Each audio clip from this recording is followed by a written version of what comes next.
Estás viendo Consejo de Redacción.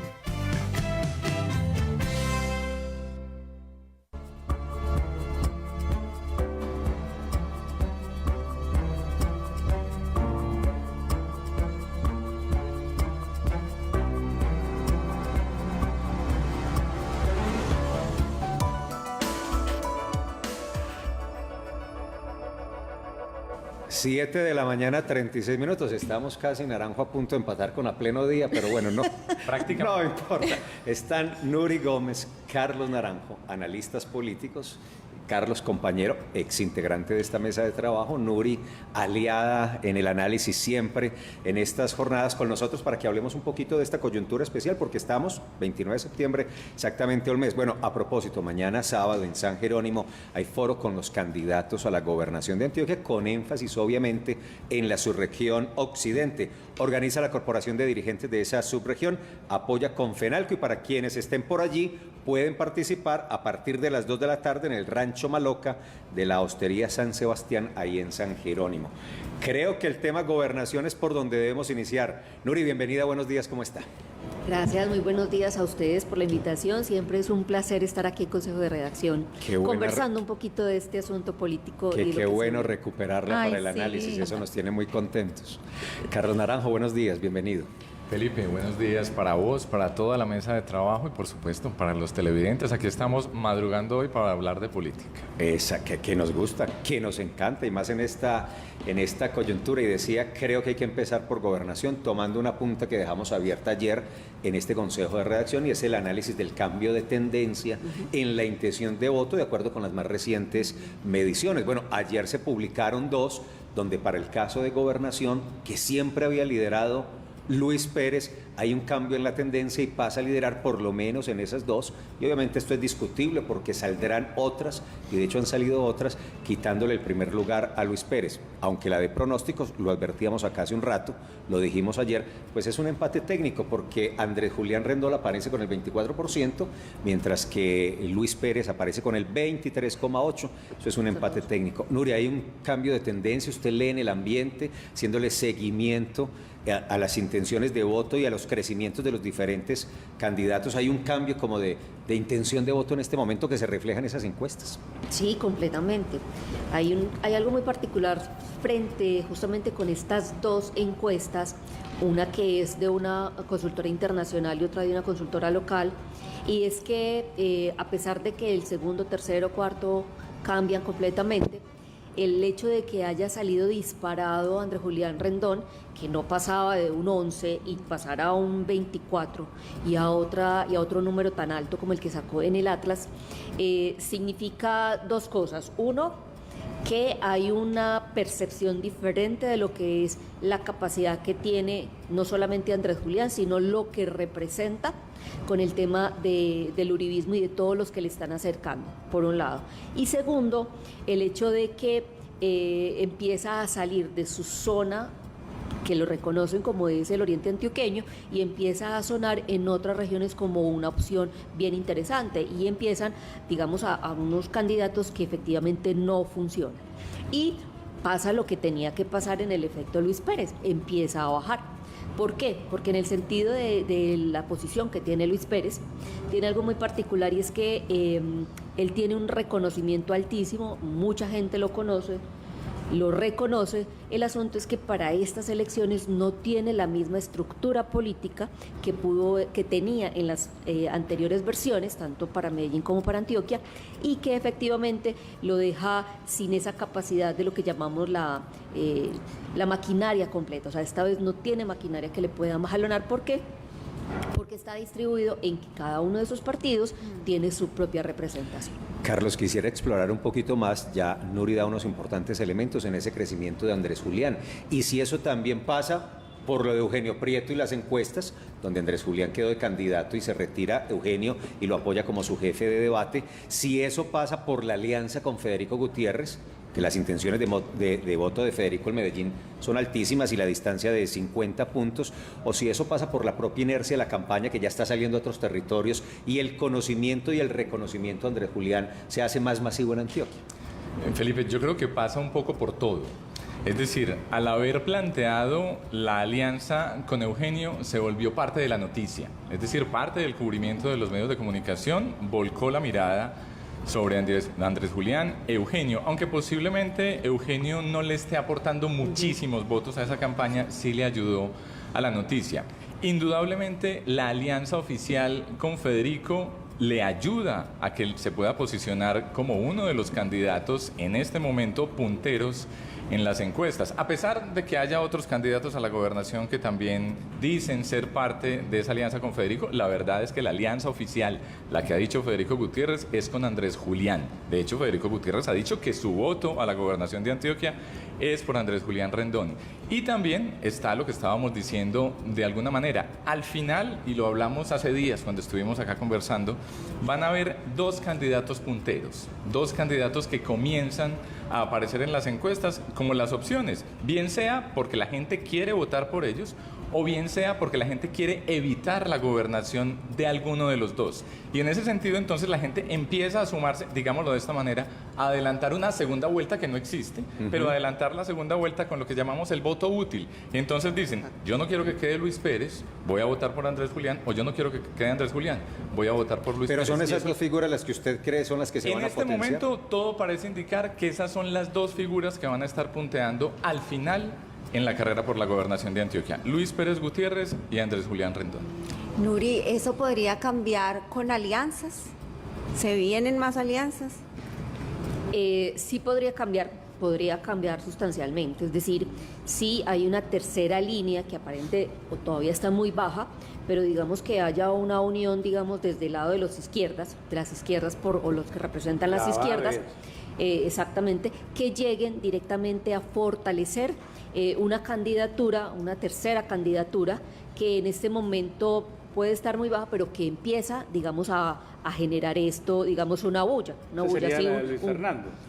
No necesariamente la de Luis Fernando. ¿O podría ser otra de estas dos? Otras dos específicamente dentro del lado de los que todavía están bajitos, pero que ¿quién? tienen una Esteban estructura. Restrepo, Está hablando de eso. ¿De Esteban? Esteban, Julián Bedoya, que sí, pueden ser, digamos, tienen estructura. Obviamente la estructura territorial que tiene Julián Bedoya es muy fuerte, que esa casi no refleja realmente las encuestas, no la reflejan las encuestas. Y efectivamente que tiene, digamos, es un voto más... digamos, es un voto fiel, es un voto que efectivamente va directamente hacia donde orienten, digamos, los capitanes políticos que tienen estas regiones. Ese sería una tercera que sería interesante ver. ¿Por qué? Porque eso fortalecería las otras dos. Finalmente nos vamos a ir simplemente por dos, por una acción muy específica en el tema del relato. O cambiamos a algo que funcione, o efectivamente le permitimos a que digamos, el tema netamente izquierda, petrista, Quintero, suba a la gobernación de Antioquia. Entonces eso va a ser a favor o en contra. Ese va a ser solamente el relato. Va a ser nuevamente contra Petro Quintero o a favor de Petro Quintero. Eso va a ser otro relato. Sí, porque además hay otro dato que yo creo que es interesante analizar en esas últimas encuestas, y es que por lo menos en el caso de la gobernación de Antioquia sigue siendo muy alto el porcentaje de las personas que dicen que votarían en blanco o que aún no saben por quién votar. En el caso de la encuesta de pronósticos alcanza casi el 20%. Entonces, efectivamente, hay todavía margen para que se muevan algunas de las candidaturas, pero creo yo que ya comienzan a perfilarse cuáles son las dos que van a estar adelante. Muy distinto a lo que sucede en la alcaldía de Medellín, donde es mucho menor el voto en blanco, es mucho menor el voto de los indecisos, y parece clarísimo cómo va a votar la gente, al menos al día de hoy. Nuri, ¿usted no encuentra la posibilidad de algún factor sorpresa dentro de esta jornada electoral en el caso de gobernación de Antioquia, teniendo presente también el enfoque que tienen las encuestas centralizadas en dos subregiones, que si bien le aportan mucho a la votación, pero también hay que tener claro que los dos últimos gobernadores no han sido los reyes en el Valle de Aburrá? Eso es interesante. Digamos que un factor sorpresa tendría que ser un golpe de opinión muy fuerte para que cambie efectivamente la intención de voto de la gente. Es que, digamos, en política En política la memoria emocional es de 2 meses, pero en elecciones es de 2 semanas. Entonces tendría que pasar algo antes de la segunda semana de octubre que cambiaría completamente, digamos, el espectro que se tiene, por un lado. Segundo, la gente a nivel de los seres humanos realmente solamente el 10% nos interesa el tema político y son los que estarían eso.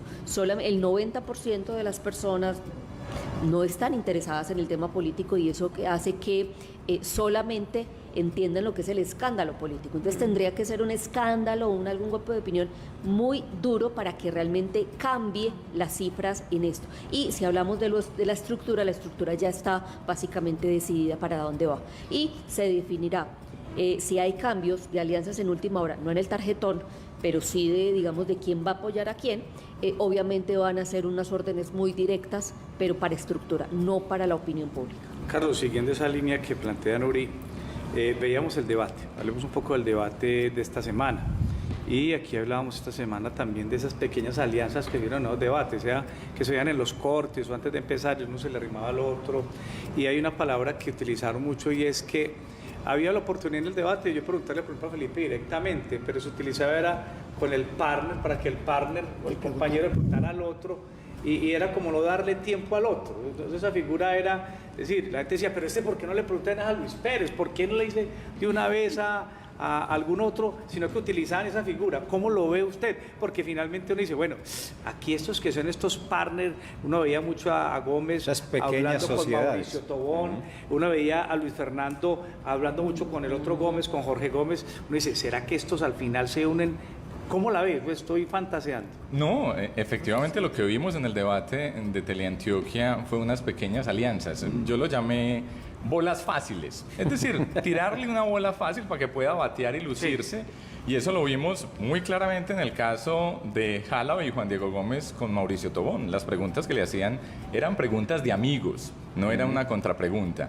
Y también veíamos de alguna forma como preguntas indirectas hacia Luis Pérez a través de Jorge Gómez, que Jorge Gómez sí estuvo tirando bolas difíciles a todos los otros candidatos. Sí. Lo que pasa es que aquí incluso podría uno mirar desde la teoría de juegos, que es una teoría económica, cómo hace uno para atacar a los otros contrincantes sabiendo que eso tiene un costo. Cuando uno hace un ataque, eso representa un costo. El costo son los 45 segundos que tiene el contrincante para responder. Entonces uno define si ese costo que está calculando finalmente vale la pena o no. Y si finalmente no vale la pena, pues prefiere uno hacerle la pregunta a un candidato que pueda estar más cercano a uno.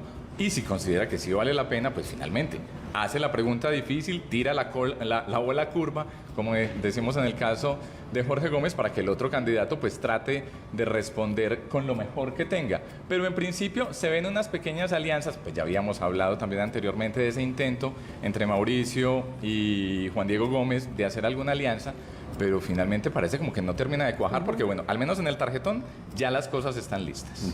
Muy nivelados en el punto medio. Bueno, terminamos hablando del debate. ¿Ustedes se atreverían a dar un ganador? ¿Sería que Jorge Gómez ganó ese debate de Teleantioquia por sus posturas y sus contrapreguntas?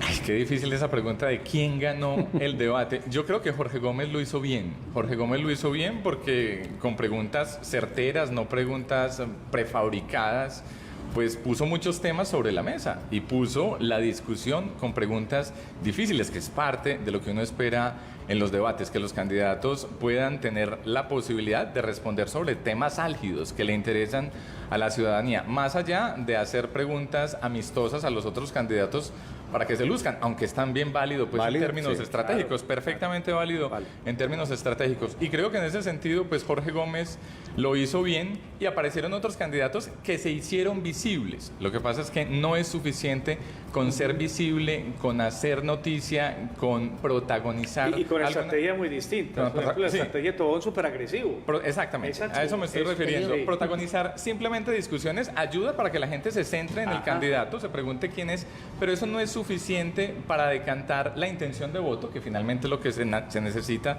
en términos electorales ahora el 29 de octubre. Entonces, no se trata solamente de ser parte del centro de la discusión, que es importante, sino que en ese centro de la discusión haya argumentos y haya una actitud que reconozcan los votantes como una actitud con la que se sienten afiliados, con la que se sienten emocionalmente vinculados y en consecuencia están dispuestos a votar. Nuri, ¿usted se atreve también como a mirar el escenario de ganadores, perdedores del debate de Antioquia? La respuesta es depende a quién le pregunte, ¿cierto? Es decir, Sí. Con el tema de la polarización que tenemos y que prácticamente en estos, los seguidores de cada una de las campañas parecen más unos fanáticos fervientes de un Mesías que realmente de un análisis capaz de decir, uy, la embarró, no la embarró, lo dijo bien, lo dijo mal.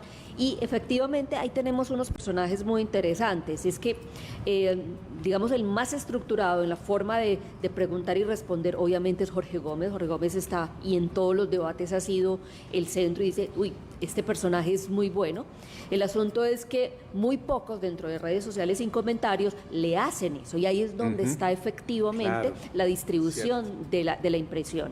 Segundo, que algunas de las preguntas bien interesantes que fueron muy bien formuladas simplemente fueron por tangente, respondieron cualquier cosa, pero nunca respondieron. Entonces se quedaba uno, bueno, y efectivamente, ¿qué respondió? ¿Qué no respondió? Y otros, de una manera más, no sé si inteligente, pero sí estratégica, decidieron no exponerse a preguntar para evitar también que les preguntaran como Luis Pérez, mucho, que nunca como Luis preguntó. Pérez y Julián Bedoya. Luis O sea, Pérez ambos dijeron preguntó. neutral, no digo nada, estoy bien, conforme en este sentido. Eso también es bien interesante porque a mí me parece bien interesante porque en los debates que he visto a Julián, lo he visto como yéndose para atrás, es decir, en un tema como prácticamente ni me vean, ni me miren para que no ser visible y trato de pasar, no desapercibido, pero sí trato de que no me ataquen. Sí, exactamente. exacto. Y es el hecho de poder tener esas pequeñas alianzas, tiene también es, listo, ¿cómo hago que efectivamente no nos centremos en un solo enemigo o en un solo contendor específicamente, sino, venga, vamos a repartir los tiempos, porque los tiempos de respuesta son importantes. Obviamente, esto no cambia la posición de la gente del voto. Lo único que hace es confirmar lo que ya se tiene pensado y decidido, no solamente del voto, sino de eso. Es el tema del sesgo de confirmación.